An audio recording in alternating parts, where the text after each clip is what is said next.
ಪವಿತ್ರ ಜಯರಾಮ್ ಸಾವಿನ ಬೆನ್ನಲ್ಲೇ ಸಹನಟ ಚಂದ್ರಕಾಂತ್ ಕೂಡ ನೇಣಿಗೆ ಶರಣಾಗಿ ಎಲ್ರಿಗೂ ಕೂಡ ಶಾಕ್ ಕೊಟ್ಟಿದ್ದಾರೆ.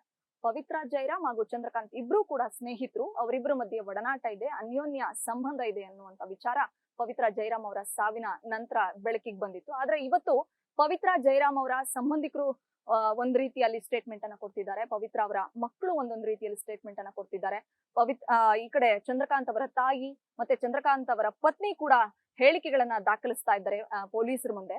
ಏನಂದ್ರೆ ಪವಿತ್ರ ಮತ್ತೆ ಚಂದ್ರಕಾಂತ್ ಇಬ್ರು ಸ್ನೇಹಿತರು ಅಷ್ಟೇ ಅನ್ನುವಂತ ವಿಚಾರ ಗೊತ್ತಿತ್ತು. ಆದ್ರೆ ಕೆಲವು ಅಂದ್ರೆ ಗಾಸಿಪ್ ಲೋಕದಲ್ಲಿ ಇಲ್ಲ, ಅವರಿಬ್ರ ಮಧ್ಯೆ ಸ್ನೇಹ ಅಷ್ಟೇ ಇರ್ಲಿಲ್ಲ, ಅವರಿಬ್ರು ಮದ್ವೆ ಆಗ್ಲಿಕ್ಕೆ ಮುಂದಾಗಿದ್ರು. ಇನ್ನೇನ್ ಕೆಲವೇ ದಿನಗಳಲ್ಲಿ ಅಫಿಷಿಯಲ್ ಆಗಿ ಅನೌನ್ಸ್ಮೆಂಟ್ ಮಾಡಿ ಮದ್ವೆ ಮಾಡ್ಕೊಳ್ಳುವಂತ ಹಂತದಲ್ಲಿ ಅವರಿದ್ರು ಅನ್ನುವಂತ ವಿಚಾರಗಳು ಗಾಸಿಪ್ ಲೋಕದಲ್ಲಿ ಕೇಳಿ ಬರ್ತಿತ್ತು. ಬಟ್ ಗ್ಯಾರಂಟಿ ನ್ಯೂಸ್ ಜೊತೆ ಚಕ್ರವರ್ತಿ ಚಂದ್ರಚೂಡ್ ಅವರು ಮಾತಾಡ್ತಾ ಹೇಳ್ತಿದ್ರು, ಹೌದು ಪವಿತ್ರ ಅವರು ನನ್ನೊಟ್ಟಿಗೆ ಹೇಳಿದ್ರು, ಅವರು ಮೊದಲನೇ ಅಂದ್ರೆ ವೈವಾಹಿಕ ಜೀವನದಲ್ಲಿ ಸಾಕಷ್ಟು ಏಳು ಬೀಳುಗಳನ್ನ ಕಂಡಿದ್ರಿಂದ ಮೊದಲನೇ ದಾಂಪತ್ಯ ಜೀವನ ಮುರಿದು ಬಿದ್ದಿತ್ತು ಅಂತ ಕಾಣಿಸುತ್ತೆ. ಹಾಗಾಗಿ ಅವರು ಎರಡನೇ ಮದ್ವೆಗೆ ಸಜ್ಜಾಗಿದ್ರು. ಆದ್ರೆ ಅವ್ರು ಮದ್ವೆ ಕರಿತೀನಿ ಅಂತ ಹೇಳಿದ್ರು, ಬಟ್ ಯಾರ ಜೊತೆ ಮದ್ವೆ ಆಗ್ತೀನಿ ಅಂತ ನನ್ನೊಟ್ಟಿಗೆ ಏನ್ ಶೇರ್ ಮಾಡಿರ್ಲಿಲ್ಲ. ಬಟ್ ಪವಿತ್ರ ನನ್ಗೂ ಕೂಡ ಒಳ್ಳೆ ಸ್ನೇಹಿತಿಯಾಗಿದ್ರು, ನಾವಿಬ್ರು ಕೂಡ ಸಿನಿಮಾಗಳಲ್ಲಿ ಒಟ್ಟಿಗೆ ಕೆಲಸ ಮಾಡಿದ್ವಿ ಅನ್ನುವಂತ ವಿಚಾರವನ್ನ ಗ್ಯಾರಂಟಿ ನ್ಯೂಸ್ ಜೊತೆ ಹಂಚ್ಕೊಂಡಿದ್ರು. ಅಷ್ಟಕ್ಕೆ ಅವರ ಒಂದು ಹೇಳಿಕೆ ಮತ್ತೆ ಗಾಸಿಪ್ ಲೋಕದಲ್ಲಿ ಬಂದಂತ ಮಾಹಿತಿಯನ್ನ ನಂಬ್ಕೊಂಡು ಪವಿತ್ರ ಮತ್ತು ಚಂದ್ರಕಾಂತ್ ನಡುವೆ ಸಂಬಂಧ ಇತ್ತು ಅನ್ನುವಂಥದ್ದು ತಪ್ಪಾಗುತ್ತೆ. ಆದ್ರೆ ಇವತ್ತು ಬೆಳಕಿಗೆ ಬರ್ತಿರತಕ್ಕಂತ ವಿಚಾರ ಎಲ್ಲದಕ್ಕಿಂತ ಹೆಚ್ಚಾಗಿ ಇವರು ಚಂದ್ರಕಾಂತ್ ಅವರು ನೇಣಿಗೆ ಶರಣಾಗುವ ಒಂದು ದಿನದ ಹಿಂದೆ ತೆಲುಗು ಮೀಡಿಯಾಗೆ ಒಂದಕ್ಕೆ ಸಂದರ್ಶನ ಕೊಟ್ಟಿದ್ದಾರೆ. ಪವಿತ್ರ ಸಾವನ್ನ ನನ್ನ ಕೈಲಿ ಅರಗಿಸ್ಕೊಳ್ಳೋದಕ್ಕೆ ಸಾಧ್ಯನೇ ಆಗ್ತಿಲ್ಲ, ಆಕೆನ ಬಿಟ್ಟು ಬದುಕೋದಕ್ಕೆ ನನ್ನ ಕೈಲಿ ಆಗಲ್ಲ. ಯಾಕಂದ್ರೆ ಪವಿತ್ರ ಕಳೆದ 4-5 ವರ್ಷದ ಹಿಂದೆ ನನ್ನೊಟ್ಟಿಗೆ ಅಂದ್ರೆ ನಾವಿಬ್ರು ಕೂಡ ತುಂಬಾ ನಮ್ಮಿಬ್ರ ಮಧ್ಯೆ ಒಂದು ಒಳ್ಳೆ ಬಾಂಡಿಂಗ್ ಇತ್ತು. ನಾವಿಬ್ರು ಸೀರಿಯಲ್ ನಲ್ಲಿ ಅಣ್ಣ ತಂಗಿ ಪಾತ್ರ ಮಾಡಿದ್ರು ಕೂಡ ನನ್ನ ಕಷ್ಟ ಸುಖವನ್ನ ಆಕೆ ಜೊತೆ ಶೇರ್ ಮಾಡ್ತಿದ್ದೆ, ಆಕೆಯ ಕಷ್ಟ ಸುಖವನ್ನ ನನ್ನೊಟ್ಟಿಗೆ ಶೇರ್ ಮಾಡಿದ್ರು. ಆರಂಭದಲ್ಲಿ ತಂದೆ ಮತ್ತು ಮಗಳ ಒಂದು ಬಾಂಧವ್ಯನೇ ನಮ್ಮಿಬ್ರ ಮಧ್ಯೆ ಇತ್ತು. ಅದು ಮುಂದುವರಿತಾ ಹೋದಂತೆ ಸ್ನೇಹ, ಪ್ರೀತಿ, ಮದುವೆ ಹಂತಕ್ಕೂ ಬಂದಿತ್ತು ಅನ್ನುವಂತ ವಿಚಾರವನ್ನ ಖುದ್ದು ಚಂದ್ರಕಾಂತ್ ಅವರೇ ತೆಲುಗು ಮೀಡಿಯಾಗೆ ಅಂದ್ರೆ ನೇಣಿಗೆ ಶರಣಾಗುವ ಒಂದು ದಿನದ ಮುಂದೆ ಅವರು ಹೇಳ್ಕೊಂಡಿದ್ದಾರೆ. ಸಮಾಜ ಸಾಕಷ್ಟು ಕೆಟ್ಟ ದೃಷ್ಟಿಯಲ್ಲಿ ನೋಡೋದಕ್ಕೆ ಶುರು ಮಾಡಿತ್ತು ನಮ್ಮಿಬ್ರನ್ನ. ಜನ ತಲೆಗೊಂದು ಮಾತಾಡ್ತಾ ಇದ್ರು, ಅದೆಲ್ಲದಕ್ಕೂ ಕೂಡ ಒಂದು ಅಂತ್ಯ ಆಡ್ಬೇಕು ಪವಿತ್ರ ಅಂತ ಹೇಳ್ಬಿಟ್ಟು ಬೆಂಗಳೂರಿಗೆ ಹೋಗಿ ವಾಪಸ್ ಬರೋಣ, ಬಂದ ಮೇಲೆ ನಾವು ಅಫಿಷಿಯಲ್ ಆಗಿ ನಾವಿಬ್ರು ಗಂಡ ಹೆಂಡತಿ ಅನ್ನುವಂತ ವಿಚಾರವನ್ನ ಜಗತ್ತಿಗೆ ಹೇಳೋಣ, ಅದು ಮೀಡಿಯಾ ಮೂಲಕನೇ ಹೇಳೋಣ ಅನ್ನುವಂತ ವಿಚಾರವನ್ನ ಅವರಿಬ್ರು ಮಾತಾಡ್ಕೊಂಡಿದ್ರಂತೆ. ಈ ವಿಚಾರವನ್ನ ಅವರು ತೆಲುಗು ಮೀಡಿಯಾಗೆ ಹೇಳ್ಕೊಂಡಿದ್ದಾರೆ ಕೂಡ. ಇಷ್ಟೆಲ್ಲ ಹೇಳ್ಕೊಂಡಿದ್ರು, ಬಟ್ ಇನ್ನೊಂದು ಅಚ್ಚರಿಯ ಸತ್ಯಗಳನ್ನ ಅವರು ಬಿಚ್ಚಿಡ್ತಾ ಹೋಗ್ತಾರೆ. ನಾವು ಆರಂಭದಲ್ಲಿ ಸ್ನೇಹಿತರು, ಬಟ್ ಜನ ಮಾತಾಡ್ತಿದ್ರಲ್ಲ, ಬಟ್ ಅದೆಲ್ಲದಕ್ಕೂ ಕೂಡ ಒಂದು ಅಂತ್ಯ ಆಡ್ಬೇಕಿತ್ತು. ನನಗೆ ಯಾವ ವಿಚಾರವನ್ನ ಡೈಜೆಸ್ಟ್ ಮಾಡ್ಕೊಳಕ್ ಆಗ್ತಾ ಇಲ್ಲ ಅಂತಂದ್ರೆ, ನಾನು ಬೆಂಗಳೂರಿಗೆ ಬಂದು ವಾಪಸ್ ಹೋಗ್ಬೇಕಾದ್ರೆ ಆಕ್ಸಿಡೆಂಟ್ ಅಚಾನಕ್ ಆಗಾಯ್ತು, ಅದು ಗೊತ್ತಿರ್ಲಿಲ್ಲ. ಇದೆಲ್ಲ ಈ ತರದ ಘಟನೆಗಳು ನಡೆಯುತ್ತೆ, ನನ್ನ ಪವಿನ ನಾನು ಆಕ್ಸಿಡೆಂಟ್ ನಲ್ಲಿ ಕಳ್ಕೊತೀನಿ ಅನ್ನೋಂಥ ವಿಚಾರ ನನ್ಗೆ ಗೊತ್ತಿರ್ಲಿಲ್ಲ. ಆಕ್ಸಿಡೆಂಟ್ ಆಗೋಕೆ 20 ನಿಮಿಷದ ಹಿಂದೆ ಆಕೆ ಕೈಯಲ್ಲಿ ಅಂದ್ರೆ ಪವಿತ್ರ ಜಯರಾಮ್ ಅವರ ಕೈಯಲ್ಲಿದ್ದಂತ ಉಂಗ್ರವನ್ನ ಚಂದ್ರಕಾಂತ್ ಅವರ ಬೆರಳಿಗೆ ಹಾಕ್ತಾರಂತೆ. ಎಷ್ಟು ಇದು ವಿಧಿ ಎಷ್ಟು ಕ್ರೂರಿ ಅನ್ನೋದಕ್ಕೆ ಇದೆ ನೋಡಿ. ಅಂದ್ರೆ ನಾನು ಜಿಮ್ಗೆ ಹೋಗ್ತೀನಲ್ಲ, ನಾನಾ ಅಂತಾನು ಕೂಡ ಕರಿತಿದ್ರಂತೆ. ನಾನು ಸ್ವಲ್ಪ ಸಣ್ಣ ಆಗಿದ್ದೀನಿ, ಈ ನನ್ ಬೆರಳಿಗೆ ಹಾಕೊಂಡಿರ್ತಕ್ಕಂಥ ಉಂಗ್ರ ಲೂಸ್ ಆಗ್ತಾ ಇದೆ, ಸೊ ನೀನೇ ಹಾಕೋ ಅಂತ ಹೇಳ್ಬಿಟ್ಟು ಖುದ್ದು ಅವರೇ ಪವಿತ್ರ ಜಯರಾಮ್ ಅವರೇ ಪಕ್ಕದಲ್ಲಿ ಕೂತಿದ್ದಂತಹ ಚಂದ್ರಕಾಂತ್ ಅವರ ಬೆರಳಿಗೆ ತೋರಿಸಿದ್ರಂತೆ. ಈ ಇನ್ಸಿಡೆಂಟ್ ಅಂತೂ ಕೂಡ ಚಂದ್ರಕಾಂತ್ ಅವರನ್ನ ಸಾಕಷ್ಟು ನರಳಿ ಸಿಕ್ತು ಅಂತಂದ್ರೆ ಬಹುಶಃ ತಪ್ಪಾಗಲ್ಲ. ಯಾಕಂದ್ರೆ ಅದು ಮೆಮೊರಬಲ್ ಮೂಮೆಂಟು. ಕೈ ಬೆರಳಿಗೆ ಉಂಗ್ರ ಹಾಕಿ 20 ನಿಮಿಷಕ್ಕೆ ಆಕ್ಸಿಡೆಂಟ್ ಆಗಿ ಆನ್ ಸ್ಪಾಟ್ ಡೆತ್ ಆಗ್ತಾರೆ ಪವಿತ್ರ ಅಂತಂದ್ರೆ ಆ ವಿಚಾರವನ್ನ ಅವ್ರು ಹೇಗೆ ಅರ್ಗಿಸ್ಕೊಳ್ತಾರೆ ಗೊತ್ತಿಲ್ಲ. ಬಟ್ ಆ ವಿಚಾರವನ್ನ ಶೇರ್ ಮಾಡ್ಕೊಂಡಿದ್ದಾರೆ. ಮದುವೆ ಆಗ್ಬೇಕಾಗಿತ್ತು, ನಾವಿಬ್ರು ಮದುವೆ ಆಗೋಣ ಅಂತ ಎಲ್ಲಾ ವಿಚಾರಗಳನ್ನ ಪ್ರಸ್ತಾಪ ಮಾಡ್ಕೊಳ್ತಿದ್ರು, ಖುಷಿಯಾಗಿದ್ರು, ಒಂದು ಹೊಸ ಜೀವನವನ್ನ ಶುರು ಮಾಡ್ಬೇಕು ಅನ್ನುವಂತ ಆದಿಯಲ್ಲಿದ್ರಂತೆ. ಅಷ್ಟರಲ್ಲಿ ವಿಧಿಯ ಅಟ್ಟಹಾಸಕ್ಕೆ ಪವಿತ್ರ ಜಯರಾಮ್ ಅವರು ಸಾವನ್ನಪ್ಪಿದ್ರು. ಅದು 4-5 ದಿನದಿಂದ ಪವಿತ್ರ ಪವಿತ್ರ ಪವಿತ್ರ ಅಂತ ಪವಿತ್ರ ಸ್ಮರಣೆ ಮಾಡ್ತಿದ್ದಂತ ಚಂದ್ರಕಾಂತ್ ಅವರು ಇಬ್ರು ಒಟ್ಟಿಗೆ ವಾಸ ಇದ್ರಂತ ಹೈದರಾಬಾದ್ ನಲ್ಲಿ ಒಂದು ಮನೆಯಲ್ಲಿ. ಅಂದ್ರೆ ಇಬ್ರು ಕೂಡ ಒಟ್ಟಿಗೆ ವಾಸ ಇದ್ದ ಮನೆಯಲ್ಲೇ ಕೂಡ ಅವರು ನೇಣಿಗೆ ಶರಣಾಗಿದ್ದಾರೆ ಅನ್ನುವಂತ ವಿಚಾರ ಬೆಳಕಿಗೆ ಬಂದಿದೆ. ಈ ಕಡೆ ಪವಿತ್ರ ಸಂಬಂಧಿಕರು ಹೇಳ್ತಾರೆ, ಹೌದು ನಮ್ಮ ಮಗಳು ಚಂದ್ರಕಾಂತ್ ಅವರ ಜೊತೆ ಇದ್ದಾಗ್ಲೇ ಖುಷಿಯಾಗಿದ್ದು ಅವ್ರ ಸಂಬಂಧಿಕರು ಹೇಳೋ ಮಾತು. ಚಂದ್ರಕಾಂತ್ ಅವರು ಪವಿತ್ರ ಸಾವಿಗೆ ಬಂದಂತ ಸಂದರ್ಭದಲ್ಲಿ ಪವಿತ್ರ ಪವಿತ್ರ ಅಂತಾನೆ ಜಪಾನೇ ಮಾಡ್ತಾ ಇದ್ರು. ನಾನು ಅವಳನ್ನ ಬಿಟ್ಟು ಇರ್ಲಿಕ್ಕೆ ಸಾಧ್ಯನೇ ಇಲ್ಲ, ನನ್ನ ಬದುಕೇ ಅವಳು, ನನ್ನ ಜೀವನನೇ ಅವಳು, ನನ್ನ ಬದುಕು ಹಸನಾಗಿದ್ದು ಪವಿತ್ರ ನನ್ನ ಜೀವನದಲ್ಲಿ ಬಂದ ಮೇಲೆ ಅನ್ನುವಂತ ವಿಚಾರವನ್ನ ಚಂದ್ರಕಾಂತ್ ಅವರು ತೆಲುಗುನಲ್ಲೇ ಅವರ ಸಂಬಂಧಿಕರ ಹತ್ರ ಹೇಳ್ಕೊಂಡಿದ್ರಂತೆ. ಅದನ್ನ ಇವತ್ತು ಎಲ್ಲಾ ಮೀಡಿಯಾಗಳಲ್ಲಿ ಮಾತಾಡ್ತಾ ಪವಿತ್ರ ಸಂಬಂಧಿಕರು ಹೇಳ್ಕೊಳ್ತಾ ಇದ್ದಾರೆ. ಆದ್ರೆ ಅವ್ರ ಮಕ್ಳು ಏನ್ ಹೇಳ್ತಾರೆ ಗೊತ್ತಾ, ನೋ, ನನ್ನ ಅಮ್ಮನಿಗೆ ಮತ್ತು ಚಂದ್ರಕಾಂತ್ ಸರ್ಗೆ ಓನ್ಲಿ ಫ್ರೆಂಡ್ಶಿಪ್ ಅಷ್ಟೇ ಇದ್ದಿದ್ದು. ನಾನು ನನ್ನ ಅಮ್ಮನೊಟ್ಟಿಗೆ ಹೈದರಾಬಾದ್ ನಲ್ಲೇ ವಾಸ ಮಾಡ್ತಾ ಇದ್ದೇನೆ. ನಾನು ಎಜುಕೇಶನ್ ಸಲುವಾಗಿ ನನ್ನನ್ನ ಮಂಡ್ಯದ ಉಮ್ಮಡಹಳ್ಳಿಯಿಂದ ಹೈದರಾಬಾದಿಗೆ ಕರ್ಕೊಂಡು ಹೋಗಿದ್ರು, ಸೊ ನಾನು ಅಲ್ಲೇ ಇದ್ದೆ. ನಮ್ಮ ಅಮ್ಮನಿಗೂ ಮತ್ತೆ ಚಂದ್ರಕಾಂತ್ ಅವರಿಗೂ ಯಾವುದೇ ರೀತಿಯ ಅನೈತಿಕ ಸಂಬಂಧ ಇರ್ಲಿಲ್ಲ. ಸೊ ಯಾರು ಕೂಡ ಸುಮ್ನೆ ನನ್ನ ತಾಯಿ ಬಗ್ಗೆ ಅಪಾದನೆ ಮಾಡ್ಬೇಡಿ. ನನ್ನ ತಾಯಿ ಬೆಂಗಳೂರಿನಿಂದ ಅಂದ್ರೆ ಮಂಡ್ಯದ ಉಮ್ಮಡಹಳ್ಳಿಯಿಂದ ಹೈದರಾಬಾದ್ಗೆ ಹೋಗಿ ಕಳೆದ 20 ವರ್ಷಗಳಿಂದ ನನ್ನ ತಾಯಿ ಹೆಂಗ್ ಬದುಕನ್ನ ಕಟ್ಕೊಂಡಿದ್ದಾಳೆ ಅನ್ನುವಂತ ಕಷ್ಟ ನನಗಷ್ಟೇ ಗೊತ್ತಿದೆ. ನನ್ನ ಅಮ್ಮನ ಬಗ್ಗೆ ಕೆಟ್ಟದಾಗಿ ಯಾರು ಕೂಡ ಮಾತಾಡಬೇಡಿ. ನನ್ನ ಅಮ್ಮನಿಗೂ ಮತ್ತೆ ಚಂದ್ರಕಾಂತ್ ಸರ್ಗೂ ಇದ್ದಿದ್ದು ಜಸ್ಟ್ ಫ್ರೆಂಡ್ಶಿಪ್ ಅಷ್ಟೇ.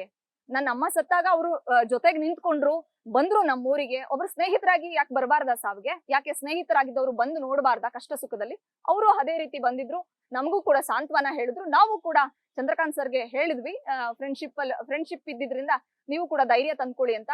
ಅವರು ಹೈದರಾಬಾದ್ಗೆ ವಾಪಸ್ ಹೋದ್ಮೇಲೆ ಕೂಡ ಅಂದ್ರೆ ಮಣ್ ಮಾಡಿ ವಾಪಸ್ ಹೋದ್ಮೇಲೆ ಕೂಡ ಕಾಲ್ ಮಾಡ್ಬಿಟ್ಟು ಪವಿತ್ರ ಮಕ್ಕಳಿಗೆ ಸಾಂತ್ವನ ಹೇಳುವಂತ ಕೆಲಸವನ್ನ ಮಾಡಿದ್ರಂತೆ. ಆದ್ರೆ ತುಂಬಾ ಜನ ಫೋನ್ ಮಾಡಿ ನಿಮ್ಗೂ ಪವಿತ್ರ ಅವ್ರಿಗೂ ಸಂಬಂಧ ಇತ್ತಂತೆ, ಹಂಗಂತೆ ಹಿಂಗಂತೆ ಅಂತ ಸಾಕಷ್ಟು ಜನ ಪ್ರಶ್ನೆ ಮಾಡಿದ್ರಿಂದ ಅದು ಕಿರಿಕಿರಿ ಅನ್ಸಿರ್ಬೋದು. ಅವರು ಮಾಧ್ಯಮದಲ್ಲಿ ಮಾತಾಡ್ತಾ ಹೇಳಿದ್ರು ಒಂದೇ ಒಂದು ಸಂದರ್ಶನದಲ್ಲಿ, ನನಗೂ ಕೂಡ ಹೆಲ್ತ್ ಇಶ್ಯೂಸ್ ಇದೆ, ಮೆದುಳಿನ ಪ್ರಾಬ್ಲಮ್ ಇದೆ, ಏನ್ ಆಗ್ತಿದೆ ಅಂತ ಗೊತ್ತಿಲ್ಲ. ಅದ್ರಲ್ಲೂ ಪವಿತ್ರ ಸಾವನ್ನಪ್ಪಿದ್ರಿಂದ ಆ ಶಾಕ್ ಕೂಡ ನನಗಿದೆ.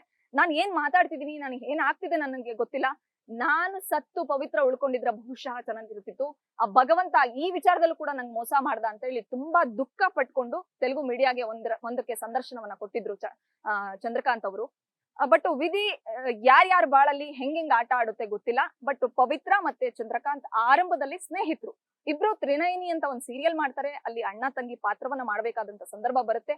ಅನಂತರ ಒಂದ್ 2-3 ಸೀರಿಯಲ್ಸ್ ಅಲ್ಲಿ ಅವರು ಒಟ್ಟಾಗಿ ಗಂಡ ಹೆಂಡತಿಯಾಗಿನೂ ಕೂಡ ಅಭಿನಯಿಸಿದ್ದು ಉಂಟಂತೆ. ರೀಸೆಂಟ್ ಆಗಿ ಅಂದ್ರೆ ಇನ್ನೊಂದ್ 2-3 ದಿನಕ್ಕೆ ಒಂದು ಪ್ರೋಗ್ರಾಮ್ ಟೆಲಿಕಾಸ್ಟ್ ಆಗೋದಿದೆಯಂತೆ ತೆಲುಗು ಚಾನಲ್ದು. ಅಲ್ಲಿ ಒಂದ್ ಸ್ಕಿಟ್ ಮಾಡಿದಾರಂತ ಅವ್ರಿಬ್ರು ಗಂಡ ಹೆಂಡತಿಯಾಗಿ. ಅದನ್ನು ಕೂಡ ನೆನಪು ಮಾಡ್ಕೊಂಡ್ರು ಚಂದ್ರಕಾಂತ್ ಅವರು. ಇಷ್ಟೆಲ್ಲ ನೆನಪು ಬಹುಶಃ ಅವರಿಗೆ ಪವಿತ್ರ ಜೊತೆಗೆ ಕಳೆದಂತ ಅಮೂಲ್ಯವಾದ ಗಳಿಗೆಗಳನ್ನ ಮರಿಲಿಕ್ಕೆ ಸಾಧ್ಯ ಆಗ್ಲಿಲ್ಲ ಅನ್ಸುತ್ತೆ.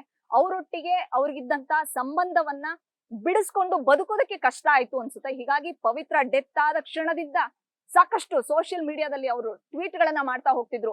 ಒಂದೇ ಒಂದ್ಸಲ ಮಾಮ ಅಂತ ಕರೆದ್ಬಿಡೆ ಪವಿತ್ರ, ಸಾಧ್ಯ ಆದ್ರೆ ವಾಪಸ್ ಬಂದ್ಬಿಡು, ನಿನ್ನನ್ನ ಬಿಟ್ಟು ಬದುಕೋದಕ್ಕಾಗಲ್ಲ ಅಂತ. ಆದ್ರೆ ಒಂದ್ ಸಲ ಉಸಿರು ಚೆಲ್ಲಿ ಬಾರದ ಲೋಕಕ್ಕೆ ಹೋದವರು ವಾಪಸ್ ಬರೋದುಂಟೆ, ಆ ಭಗವಂತ ವಾಪಸ್ ಕಳಿಸೋದುಂಟೆ? ಸಾಧ್ಯನೇ ಇಲ್ಲ ಅಲ್ವೇ? ಪವಿತ್ರ ಜೈರಾಮ್ ಅವರ ಅಗಲಿಕೆಯಿಂದ ಬಳಲಿದ್ರು, ಹಂಗಾಗಿನೇ ಇವರು ಆತ್ಮಹತ್ಯೆನ ಮಾಡ್ಕೊಂಡ್ರು ಅಂದ್ರೆ ಬಹುಶಃ ತಪ್ಪಾಗ್ಲಿಕ್ಕಿಲ್ಲ. ಆದ್ರೆ ಚಂದ್ರಕಾಂತ್ ಅವರ ತಾಯಿ ಮತ್ತೆ ಅವರ ಪತ್ನಿ ಹೇಳುವಂತ ಮಾತುಗಳನ್ನ ಕೇಳಿಸ್ಕೊಂಡ್ರೆ ಚಂದ್ರಕಾಂತ್ ಅವರು ಕೂಡ ತಪ್ಪು ಮಾಡಿದ್ರು ಅನ್ಸುತ್ತೆ. ಯಾಕಂದ್ರೆ ಚಂದ್ರಕಾಂತ್ಗೆ ಮದ್ವೆ ಆಗಿತ್ತಂತರಿ, 2 ಮಕ್ಕಳಂತೆ, ಒಂದ್ ಗಂಡು ಮಗು ಒಂದ್ ಹೆಣ್ಣು ಮಗು.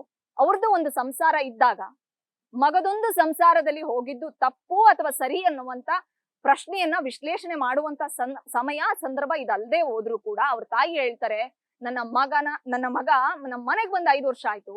ಕೊರೋನಾ ಸಮಯದಲ್ಲಿ ಪವಿತ್ರ ಜೈರಾಮ್ ಅವರು ನನ್ನ ಮಗನಿಗೆ ಪರಿಚಯ ಆಗ್ತಾರೆ. ಆರಂಭದಲ್ಲಿ ಅವರು ಅಣ್ಣಯ್ಯ ಅಂತ ಕರಿತಾ ಇದ್ರು. ಆದ್ರೆ ಅನಂತರ ಅವರಿಬ್ರು ಮಧ್ಯೆ ಯಾವ ತರದ ಸಂಬಂಧ ಬೆಳ್ಕೊಳ್ತೋ ಏನೋ ಗೊತ್ತಿಲ್ಲ. ಎತ್ತ ತಾಯಿನೂ ಬಿಟ್ಟಾರಿ ನನ್ನ ಮಗ, ಹೆಂಡತಿನೂ ಬಿಟ್ಟ, ಮಕ್ಳನ್ನೂ ಬಿಟ್ಟ. ಸಮ್ ಟೈಮ್ಸ್ ಮನೆಗೆ ಕುಡ್ಕೊಂಡ್ ಬಂದು ಹೊಡಿತಾ ಇದ್ದ, ಮಕ್ಕಳಿಗೂ ಹೊಡೆದಿದ್ದಾನೆ, ಹೆಂಡತಿಗೂ ಹೊಡೆದಿದ್ದಾನೆ ಅಂತ ಅವ್ರ ತಾಯಿ ಕಣ್ಣೀರಾಗ್ತಾ ಇದಾರೆ.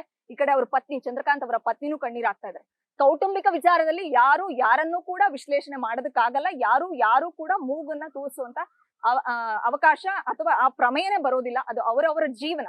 ಆದ್ರೆ ಇವತ್ತೇನು ಚಂದ್ರಕಾಂತ್ ಅವರ ಕುಟುಂಬ ಕಣ್ಣೀರಾಗ್ತಾ ಇದೆ, ಅದನ್ನ ನೋಡಿದ್ರೆ ನಮ್ಗೆ ಕೂಡ ಕಳ್ ಚುರುಕ್ ಅನ್ನತ್ತೆ. ಅವ್ರಿಗೂ 2 ಮುದ್ದಾದ ಮಕ್ಳಿದ್ದಾರೆ. ಈ ಕಡೆ ಪವಿತ್ರ ಜೈರಾಮ್ ಅವ್ರಿಗೂ ಮಕ್ಳಿದ್ದಾರೆ.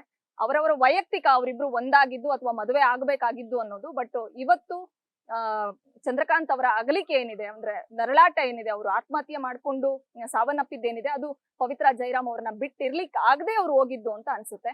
ಬಟ್ 2 ಕುಟುಂಬಗಳು ಇವತ್ತು ಕಣ್ಣೀರಾಗ್ತಾ ಇದೆ. ನನ್ನ ತಾಯಿಯೇ ಇಲ್ಲ, ನನ್ನ ತಾಯಿನ ಕಿತ್ಕೊಂಡ್ಬಿಟ್ಟ ಅಂತ ಹೇಳ್ಬಿಟ್ಟು ಪವಿತ್ರ ಜೈರಾಮ್ ಅವರ ಮಕ್ಳು ಕಣ್ಣೀರಾಗ್ತಾ ಇದಾರೆ.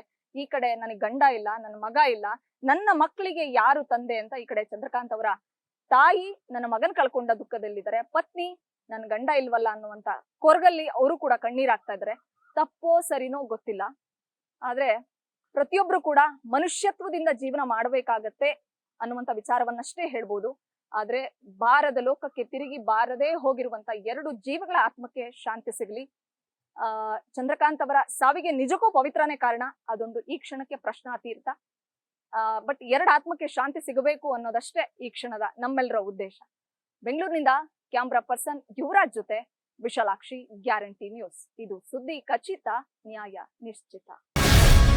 ಗ್ಯಾರಂಟಿ ನ್ಯೂಸ್, ಸುದ್ದಿ ಖಚಿತ, ನ್ಯಾಯ ನಿಶ್ಚಿತ.